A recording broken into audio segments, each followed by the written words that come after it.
4 नियम येतात, मग त्याला एक कमिटी येते, त्याचा एक रिपोर्ट येतो आणि त्यातून हे देता येत नाही नावाचा निष्कर्ष निघतो. त्यामुळे सामाजिक संस्था, सामाजिक माणसं यांच्यातूनच हे सगळं काम होऊ शकेल. मी शुभेच्छा देतो. आणि आता ह्याने दीदीना बोलवण्याचा वेळ नाही घालवता, मी दीदीला असं म्हणतो कि आप अपना भाषण शुरू करिए. मुझे दीदी कह दिया, ये बताना भूल गए कि इस मंच पर आज सबसे आयु में वरिष्ठ, अनुभव में वरिष्ठ दादा है. आज इस मंच पर राजनीति से संबंधित कोई भी संबोधन नहीं होगा. वो इसलिए क्योंकि ये मंच नीति का है, राजनीति का नहीं. ये मंच सेवा का है और ये मंच समाज के उत्कृष्ट सोच का है. मेरा पहला परिचय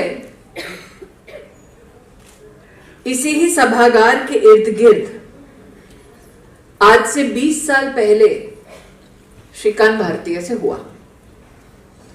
तब सास बहू करती थी तो श्रीकांत को 2 लोगों ने विशेष रूप से टीका करके कहा कि ये 60 साल की सास है, इसको तो युवा मोर्चा में क्यों काम दे रहा है. फिर एक टीका श्रीकांत पे और हुई, एक्टर है, अकल कम होगी, निष्ठा होगी नहीं, इसको तू क्यों काम दे रहा है.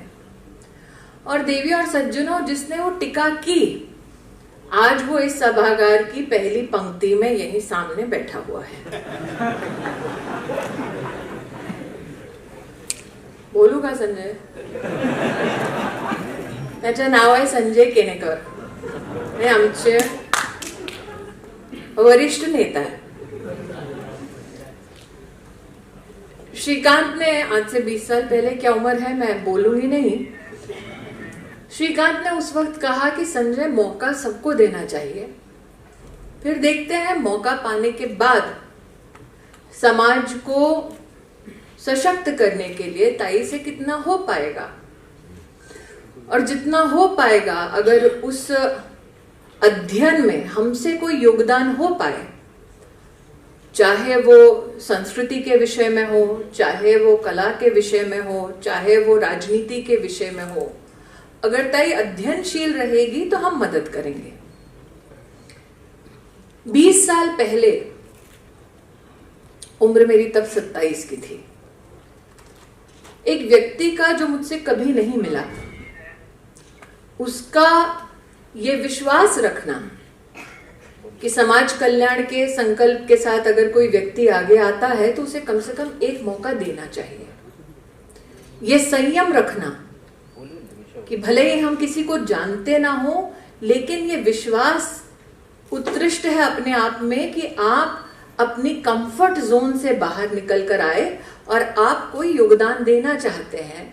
इस भावना को समझना अपने आप में एक पॉलिटिकली मैच्योर इंसान नहीं, बल्कि एक सोशली रिलायबल इंसान का प्रथम परिचय है जो श्रीकांत ने दिया. तब से लेकर अब तक भारतीय जनता पार्टी में संगठन की दृष्टि से, सरकार की दृष्टि से उत्कृष्ट कार्य करने वालों में से श्रीकांत भारतीय का नाम है. और 20 सालों की अंतराल में मैंने कभी भी श्रीकांत की किसी भी बात का विरोध नहीं किया, क्योंकि we have always met on the battlefield of ideas. और आइडिया जब तर्पण का आया तब दादा ने तो आज पक्षपात किया है, श्रेया को शीतल बोला है, तो मैंने बोला श्रीकांत को, ये ससुराल वालों में क्यों माहौल बिगाड़ रहे हैं.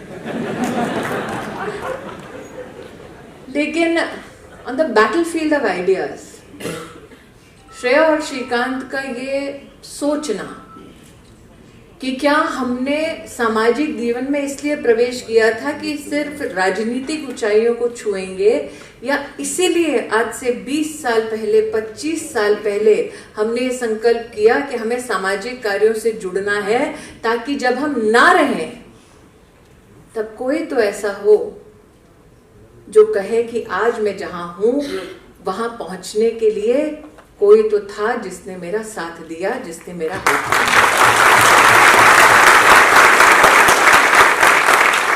आज तक श्रीकांत का विरोध नहीं किया, आज करती हूं। इस मंच पर मैंने अनाथ शब्द सुना। जिस धरती को हम जननी कहते हैं, जब तक उस धरती को जननी कहते हैं तब तक उस पुण्य धरती पर विद्यमान कोई भी व्यक्ति अनाथ नहीं हो सकता। जब तक ये मां है श्रीकांत, तब तक माता पिता होने के बावजूद हम धन्य हैं, और जिनके परिवार में ये चुनौती है वो भी किसी रूप में अनाथ नहीं है। और इसका सबसे बड़ा प्रतीक ये है जो आज दादा पाटिल ने कहा कि जब उन्होंने चिंता की कि श्रीकांत तर्पण को आगे ले जाने के लिए क्या व्यवस्थाओं की कोई चुनौती है, तो श्रीकांत ने पलटकर बोला नहीं। जब उत्कृष्ट काम करना हो, जब समाज कल्याण के संकल्प के साथ किसी की मदद करनी हो, तो भारत का ये स्वभाव है, भारत का ये संस्कार है कि कोई भी अकेला नहीं छोड़ा जाता। सब साथ मिलकर एक व्यक्ति, एक समुदाय की सेवा के लिए अपने आप को उपस्थित करते हैं।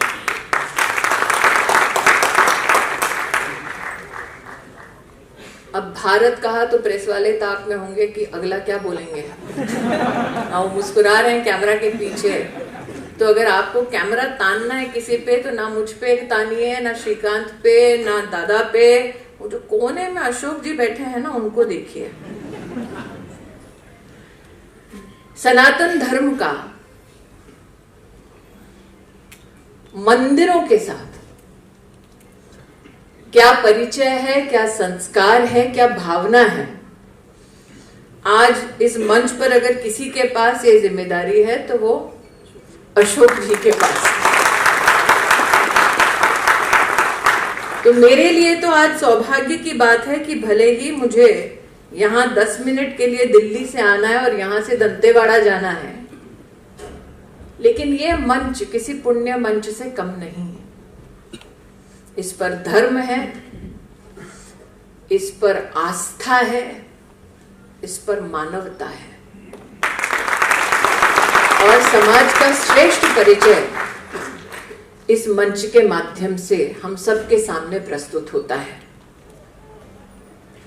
मंत्री के नाते आज मैं तर्पण फाउंडेशन के संदर्भ में विशेष रूप से जो आप रिसर्च सेंटर का आज दादा के शुभ हस्तों के माध्यम से उद्घाटन कर पाए हैं, मैं घोषणा करना चाहती हूं कि भारत सरकार की महिला और बाल विकास मंत्रालय के अंतर्गत एक विशेष MOU आपकी रिसर्च सेंटर के साथ होगा, ताकि राष्ट्र भर में अनाथ नहीं, the first citizens of India, इनके संदर्भ में हम लोग रिसर्च कर पाए। अब चूंकि दादा जानते हैं कि हमारे संगठन का परिचय जब होता है तो हम कहते हैं कि संगठन नहीं, पार्टी नहीं, परिवार है। तो परिवार के 2 लोग यहाँ बैठे हैं। एक कहने का नमस्कार करा सगळ्यांना।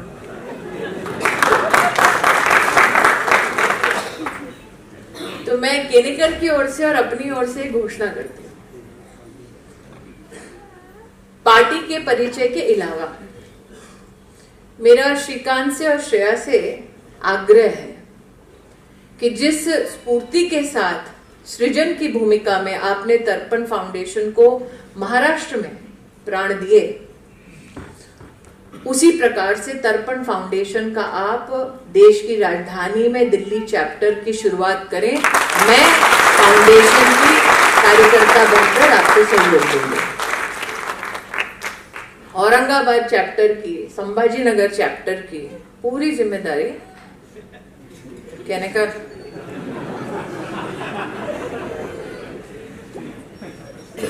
बीस साल बाद जिनको मुझ पर थोड़ा बहुत सा डाउट था, वो प्रायश्चित तो इसी प्रकार से करेंगे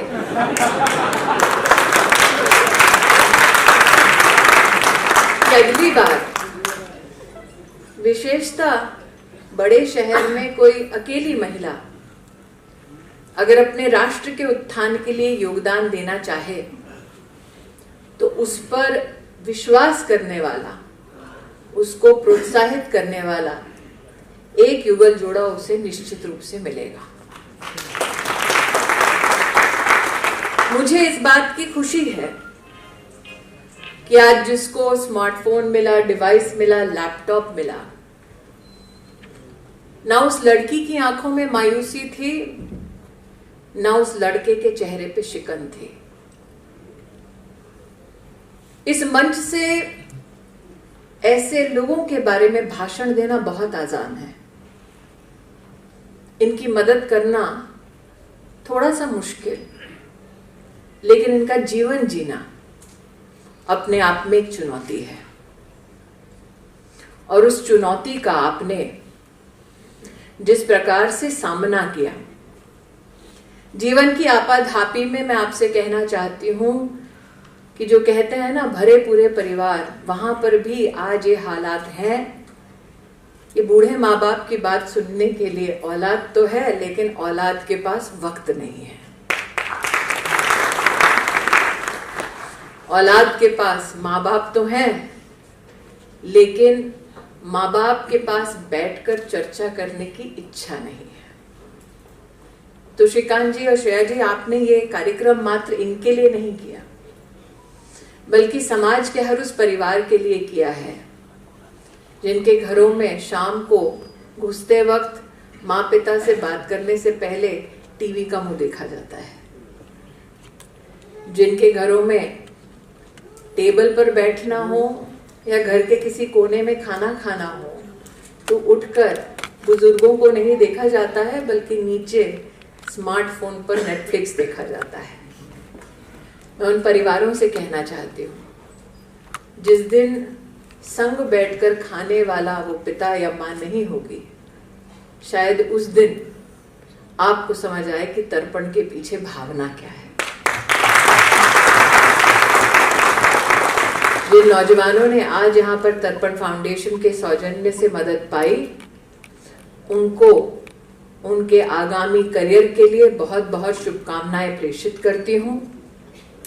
तर्पण फाउंडेशन जैसे सृजनात्मक कार्य हम सब जो भारतीय जनता पार्टी से जुड़े हैं, वो अपने जीवन में किसी न किसी स्वभाव में, स्वरूप में समाज को सशक्त करने के लिए, समाज के प्रति योगदान देने के लिए यह संस्कार हम सभी कार्यकर्ताओं में रहे।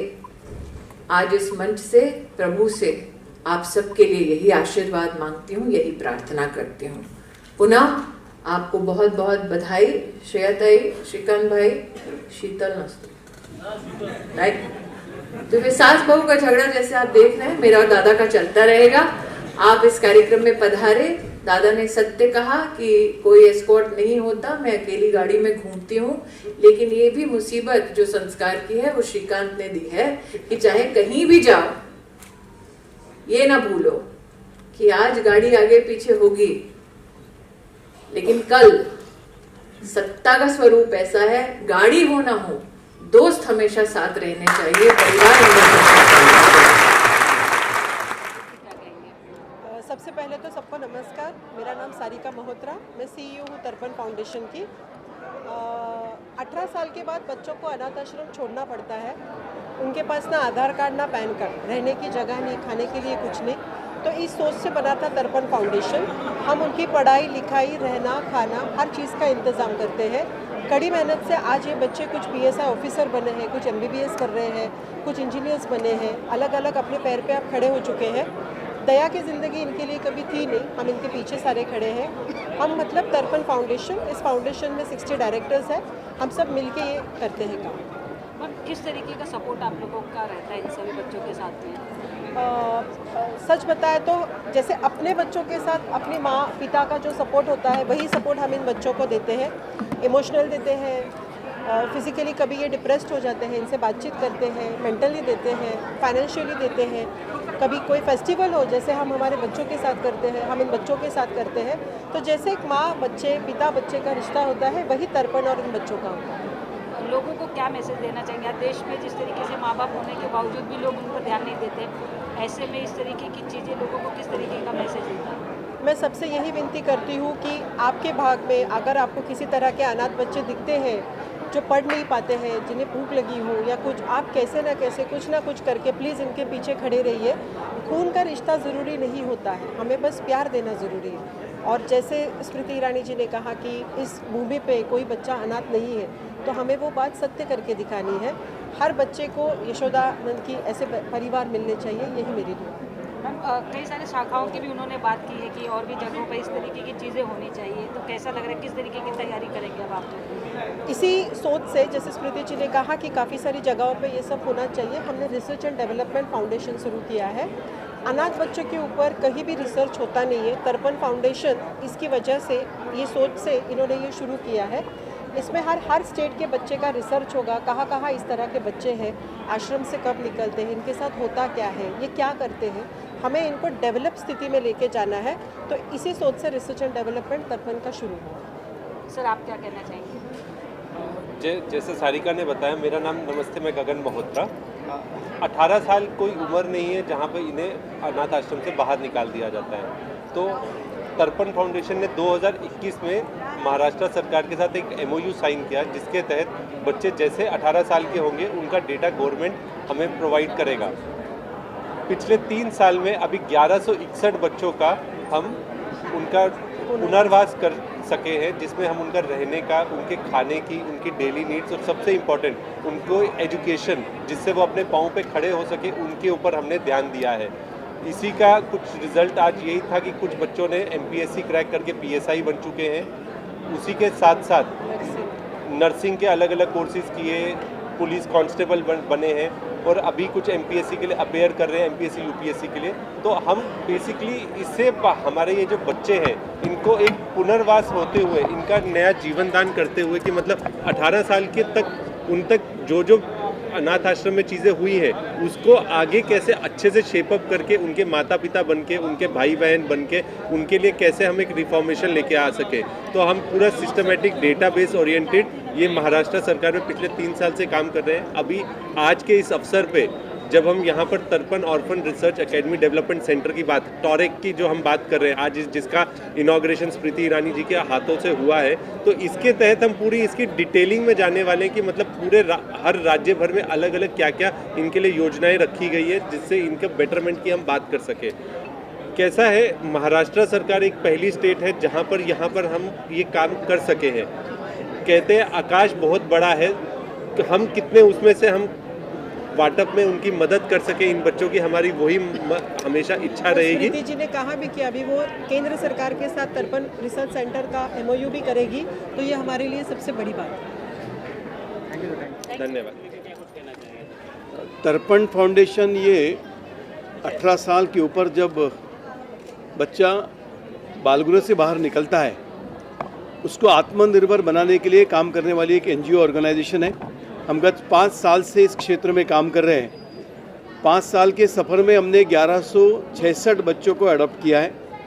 आज का जो कार्यक्रम था उसका नाम था प्रतिभा सम्मान।